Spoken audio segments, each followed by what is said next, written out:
Galera, tudo bem com vocês?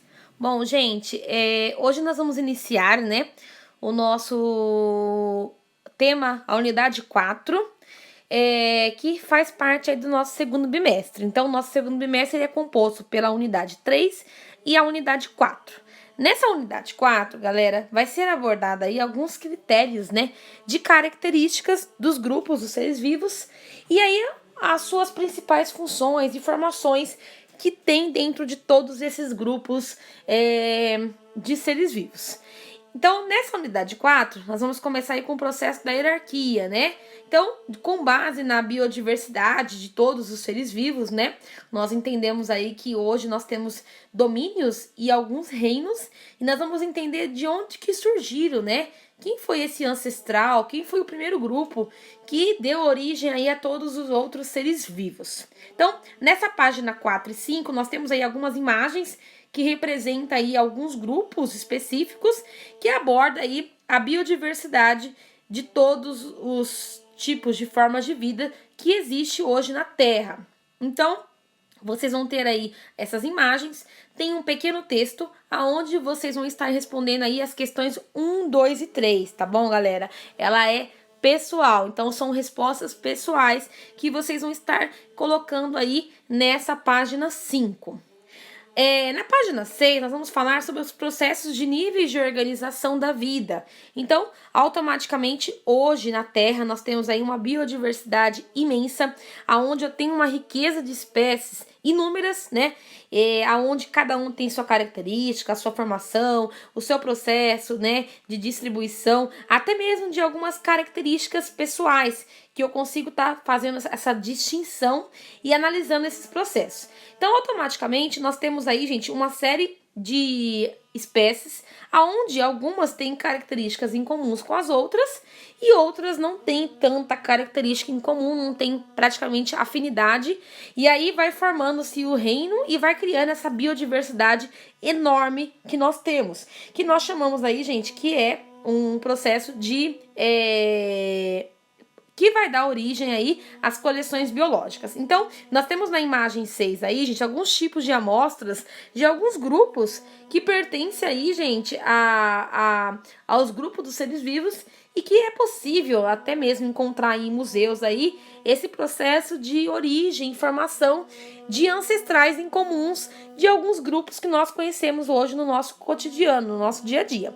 A primeira imagem, gente, nós temos aí uma coleção de insetos do Laboratório de Pesquisa Zoológica. Então, nós temos aí diversos museus, né, diversos zoológicos que trabalham, né, em manter essas espécies praticamente perfeita, para a gente conseguir visualizar e compreender essa evolução, né, gente? E na outra imagem, nós temos também uma coleção de aves. Então, a gente consegue perceber que, por exemplo, o grupo da ave é um grupo muito grande, faz parte dos animais vertebrados e que é possível ter diversas características que até diferenciam uma da outra, né? A cor, o tamanho, o bico e assim por diante. Então, nós temos aí, gente, inúmeros tipos de coleções que fazem parte aí dessa biodiversidade. Então, em um mesmo grupo, eu tenho diversas características. Na página 7, nós temos aí duas perguntinhas também, que é pessoal, cada um vai entender e ler e colocar a resposta de acordo com o que foi citado até agora. Automaticamente, galera, com base aí nesses grupos, é possível a gente analisar o que aquelas espécies têm em comum, né? E o que a outra espécie também tem em comum, ou que não tem em comum, e começar a separar, né? Então, começar a agrupar. Então, por exemplo, nós temos aí os grupos, né, do reino vegetal. Dentro do reino vegetal, eu tenho aí, por exemplo, as briófitas, pteridófitas, gimnosperma e angiosperma.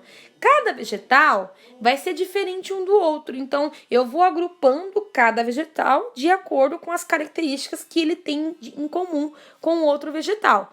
Por exemplo, o grupo da angiosperma, que é um vegetal, ela se difere dos outros porque ela é capaz de formar frutos. Tem alguns vegetais que não têm essa capacidade, né? Então, já no grupo da angiosperma, eu tenho essa capacidade. Então, dentro de um reino, né? Dentro do reino vegetal, eu tenho grupos, eu consigo agrupar eles com base nesses critérios, né? Até mesmo de folha, de fruto, de semente e assim por diante. Automaticamente, quando eu crio esses critérios e eu formo um agrupamento pela biologia, nós temos aí, gente, características que são semelhantes e que é possível identificar e descrever. Então, automaticamente, tudo isso é dado o nome de uma forma científica que nós chamamos de taxonomia, que é um nome científico, né, responsável de separar e realizar esses tipos de critério. Então, hoje nós temos lá animais vertebrados, animais invertebrados, nós temos os vegetais, nós temos os fungos, nós temos as bactérias, nós temos os protistas, mas para cada grupo eu tenho dentro dele também outro grupo que vai separar cada espécie com base nas suas semelhanças. E aí nós chamamos isso de taxonomia. Na página 8, galera, nós temos aí o que é mais importante, né, gente? Com base na taxonomia, eu consigo identificar qual foi o processo da evolução dessa espécie. E daí eu consigo ir juntando aquela espécie, ela parece muito com aquela outra espécie. Ela tem algumas características em comum. Então eu vou começando a fazer a sua ligação e eu consigo identificar, gente, quem foi o ancestral comum dessa espécie. Por conta, gente, das semelhanças que uma espécie vai ter com a outra espécie. Então, olha que bacana, né, gente? Na mesma página 8, nós temos aí uma das características mais comuns, que são as morfológicas, por exemplo, da cascavel. Então, eu consigo identificar o seu tamanho, a quantidade de sistemas que eu vou ter dentro dela, né? A presença da coluna vertebral, do crânio, que agrupa aí o reino dos vertebrados. Depois, na próxima imagem, eu vou ter aí porcos, lobos, que eles compartilham características fisiológicas, que é o processo da amamentação. E a última imagem aí, gente, que é algumas características genéticas que apresenta no ser humano, que no caso é o grupo do Homo sapiens, e do camundongo, que é o aparecimento, gente, dos genes que nós vamos ter em comum aí, tanto com a relação do homem como do camundongo, aonde vai apresentar algumas características aí de genes. Então, gente, olha que bacana, né? Então, existem algumas características que um grupo vai ter em comum com o outro, e assim por diante. Aí, pessoal, nós vamos ter algumas características, alguns critérios artificiais e alguns critérios naturais, tá, gente? Que vai fazer esse processo da divisão. Então, nós temos aqui os animais, aonde alguns apresentam sangue e outros não têm sangue. Os animais que têm sangue, eles se foi citado aqui, baleia, largato, pardal, lambari. Os animais que não têm sangue e que apresentam corpo duro, nós temos aí a abelha. E também temos animais que não têm sangue, que apresenta corpo maleável. E aí nós vamos ter com carapaça e sem carapaça. Com carapaça eu tenho marisco e sem carapaça eu tenho água-viva. Então, a partir do momento que eu consigo analisar a espécie, eu começo a criar, gente, um meio de critérios, de semelhanças e afinidades, eu consigo descobrir qual é a sua evolução.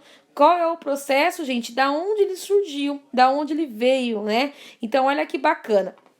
Quando eu falo, gente, de um processo artificial, eu tô falando de algo que é parecido, né? Agora, quando eu falo que é um processo natural, é que eu consigo dizer com toda a propriedade que ele vem daquele determinado animal ou daquela determinada espécie.